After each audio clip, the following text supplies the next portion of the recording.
Hi, I'm Steve, and this is my co-host, Tony. And we are Those Football Guys. We're a podcast that's going to come on weekly, giving you the latest insider and NFL news. So, Tony, what do you think about the upcoming NFL draft? I think the experts actually got the top prospects correct this season. Here's my top 10 mock draft. I have offensive tackle Luke Joeckel going number 1 overall to Kansas City, with outside linebacker, defensive end Dion Jordan going second to Jacksonville. I think it'll be good for Jacksonville to get an outside rush and get some pressure on the quarterback, so maybe their defense can hold up, and then they can give the ball to Blaine Gabbert or Chad Henne in the offense. It's really a losing battle either way. For the Oakland Raiders, I see defensive tackle Sheriff Floyd. Hopefully that defensive tackle will help the Oakland Raiders kind of hold up on the run. Last year they had a pitiful run defense. Hopefully they can improve that this year if they pull in Floyd. For the Philadelphia Eagles at the 4th overall pick, I see offensive tackle Eric Fisher going to them. Last year their offensive line was atrocious. Everyone blamed Michael Vick, when really Vick had no chance behind that atrocious offensive line.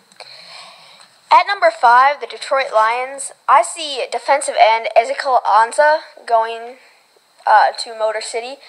They had to get rid of Cliff Averill due to their salary cap problems. They didn't have the money to re-sign him. So when they got rid of Cliff Averill, they kind of left a position open on that defensive line where they need to fix. So I think Ezekiel Ansah would be very good. I see him very close to Jason Pierre-Paul, only he needs a little bit more work, and I think he can get to that level.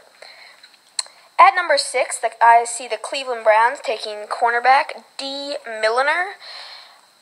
They have Joe Hayden on one side. He is very talented, great corner, but on the other side, they just continuously let up huge plays. They just don't have a second corner, and I think that's a big problem that needs to get fixed, and I think it very well can be with D. Milliner. At 7th overall to Arizona, I honestly thought they'd take a quarterback previously, but now that they've brought in Carson Palmer, that's pretty much out of the question.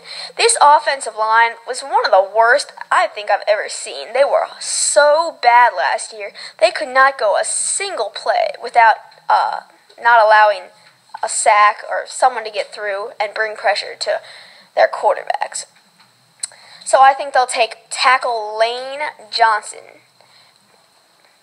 For the 8th pick, the Buffalo Bills, I say they'll select Geno Smith, quarterback of West Virginia. I think they'll take him. I don't really think they need him because they do have Kevin Cobb, but since he's there and available, I think they'll take him just because it's an upgrade from Kevin Cobb and Tavares Jackson. At number 9, I said the New York Jets will select outside linebacker and defensive end Barkevious Mingo. He's a fast, strong guy. He's a good combination of speed and strength, and he'll bring a lot of pressure to their opposing quarterbacks. And finally, at number 10 overall, I say the Tennessee Titans will select offensive guard Chance Warmack. He's probably the best talent. He's the most talented player available at that point, and I see it hard to pass up on him at number 10. Alright, Steve, now let me ask you this. If Geno Smith did get selected by the Buffalo Bills like I'm projecting, do you think he'd get the job automatically, or do you think he'd have to fight with Kevin Cobb and Tavares Jackson? Tony, I don't think he would have to fight for the job with Kevin Cobb and Tavares Jackson because Doug Marrone, he's already seen what they can do. I think if they were going to draft that first round, that kind of running athlete, he would get the start over Tavares Jackson and Kevin Cobb. You saw what Kevin Cobb did in Arizona. It's not completely his fault. Look at their just offensive line; it just looked terrible. But yes, he just did not do well. And Tavares Jackson, he's been in the league many years, and he has not proved he is worth really a starting job. So we've seen what Geno can do in college, and I think really he's their best option at this point. Alright, to our next segment, we have some offensive underdogs for you guys. And our first one is Chad Henne from the Jacksonville Jaguars. What do you think about him, Steve? Well, Chad Henne, I think he's going to get the starting job over Blaine Gabbert. I mean, you saw that game last season against Houston. I think he had almost 400 yards in that game. Somebody can correct me in the comments. But I think he can actually step up this season, and it's either make it or break it. It's either this season he's going to do it, or it's over for him. So he's going to have to step up this season. And the reason I say he's going to automatically got to start, Blaine Gabbert was not anything special last season. You saw him just get benched, and then you saw Chad Henne come up and carve Houston's defense up. Moving on, number 2 on the list, Carson Palmer. What do you think about him, Tony? Well, Steve, I actually think his move to Arizona is going to really improve this Cardinals team. I really think he's going to excel in Phoenix with Larry Fitzgerald, arguably one of the best receivers of all time. I say he will play great football. He threw for over 4,000 yards with the freaking Oakland Raiders. Imagine what he will do with Larry Fitzgerald. I really think he's going to play well. And another guy that'll help him out is wide receiver Michael Floyd. I think he's going to play very well. He's in his second year.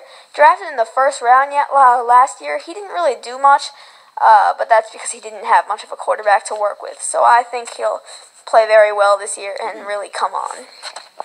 I agree with you, Tony, about Carson Palmer really excelling with his receivers Floyd and Fitzgerald.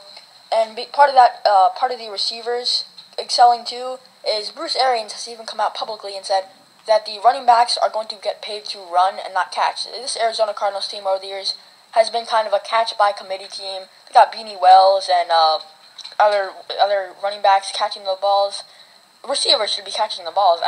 I believe that with the running backs catching the ball, it will really, in the end, just kind of limit what the offense can do. So I believe that the Michael Floyd and Larry Fitzgerald and that whole Arizona receiving corps will kind of excel fantasy-wise and in game-wise. So moving on to Christian Ponder, number 3 on our list. Well, I think he's going to do a lot better from his last 2 seasons. He's been shaky last 2 seasons, but I think this offseason he's really kind of going to develop more into that all-star quarterback the Vikings need him to be. Last year, it was all AP. Now, this year, I think it's going to be more of a connection between Christian Ponder to Kyle Rudolph and Christian Ponder to Greg Jennings. Jennings was a great addition to this Vikings team, and it's really going to help them get a sail back to the playoffs. What do you think, Tony?